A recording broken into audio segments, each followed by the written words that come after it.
जिले के मैलानी जंक्शन के पास नारंगांव में एक स्थान है मां सर्वेश्वरी ब्रह्मनिष्ठालय। ये स्थान दुनिया भर के औघड़ अघोरियों के लिए आस्था व आकर्षण का केंद्र है।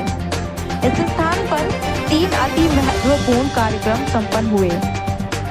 सुबह 11 बजे इस स्थान पर पूरी दुनिया में अघोर परंपरा के आराध्य इष्ट अधिष्ठाता अघोराचार्य महाराज श्री बाबा कीनाराम की मूर्ति का अनावरण हुआ।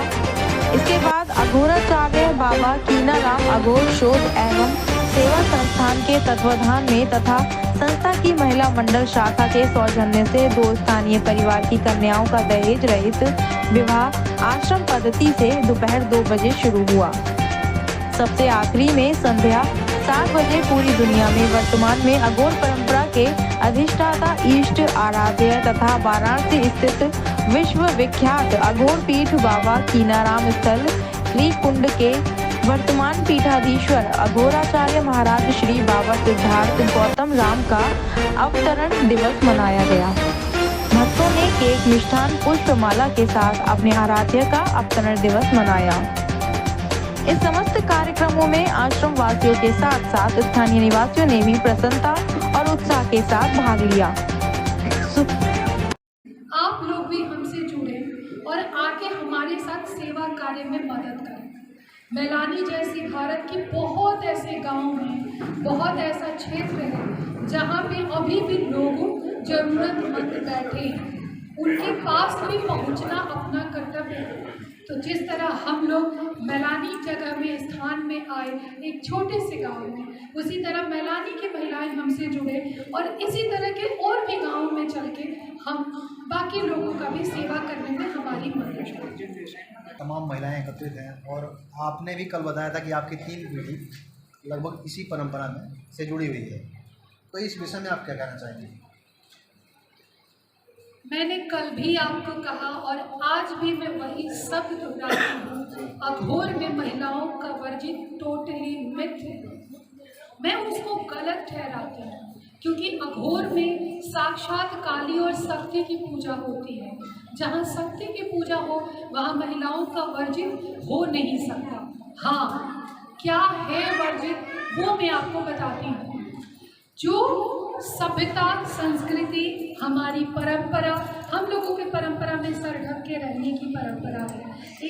एक सांस्कृतिक बहुत पुरानी जो सभ्यता हमारी चली आती है, जिसको कि धरोहर के रूप में हम लोग मानते हैं, हमारा वो गहना होता है हमारा संस्कार। उस रूप में महिलाएं आती हैं, देवी स्वरूप, माता स्वरूप, बहन स्वरूप, सखी स्वरूप, उनका स्वागत होता है अघोर। तो इस तरह से हम अघोर को कहेंगे कि महिलाओं का वर्जित है, कभी नहीं। वो आती है जितना एक पिता पे जितना पुत्र का अधिकार होता है उतनी ही पुत्री का अधिकार होता है। ये कोई नहीं कह सकता कि पिता सिर्फ पुत्र के होते हैं। पिता सबसे ज़्यादा नज़दीक होते हैं तो पुत्री के होते हैं। तो महिलाएं हुई ना, माताएं हुई ना, तो वो कैसे दूर रह सकती हैं? और महिला क्यों अघोर से दूर होगी? जिनके पास इतना दया और करुणा का भाव रहता है, जो अगर किसी का दर्द नहीं देख पाती, किसी की तकलीफ नहीं सह पाती हैं, तो वो तो इस परंपरा से जुड़ के अपने आप को बहुत धन्यवान समझती हैं कि हम यहाँ से हैं जहाँ से मोह की मुक्ति होती है। तो इसलिए ये टोटली इस बात को मैं मिथ ठहराती हूँ कि यहाँ पे महिलाओं का आना वर्जित है, ये गलत है। यहाँ महिलाओं की नारी शक्ति की पूजा होती है और बहुत साफ सुथरे तरीके से, काफ़ी अच्छे तरीके से वहाँ का परिवेश बहुत सौम्य और शालीन है। यहाँ पे कोई चकाचौंध नहीं मिलेगा। बाकी जगह की तरह, मैं किसी को कुछ कहना तो नहीं चाहती, बाकी जगहों की तरह चकाचौंध नहीं मिलेगा। बहुत शालीनता मिलेगी, शांति और सुख मिलेगा। अपने अंतिम क्षण के लिए कोई डरेगा नहीं तो मुझे कहाँ जाना है। जितने दिन रहना है उतने दिन स्वच्छ और निर्मल मन के साथ रहना है। जिस दिन ये समझ में आ गया लोगों को, चाहे महिला हो या पुरुष हो, जिस दिन समझ में इस धरती के सारे गुनाह खत्म हो जाएंगे। यही नहीं है, आज भी सचमुच जाओ। जिस दिन ये ज्ञान बोध हो गया उस दिन इस धरती से सारी बुराइयों का समापन हो जाएगा।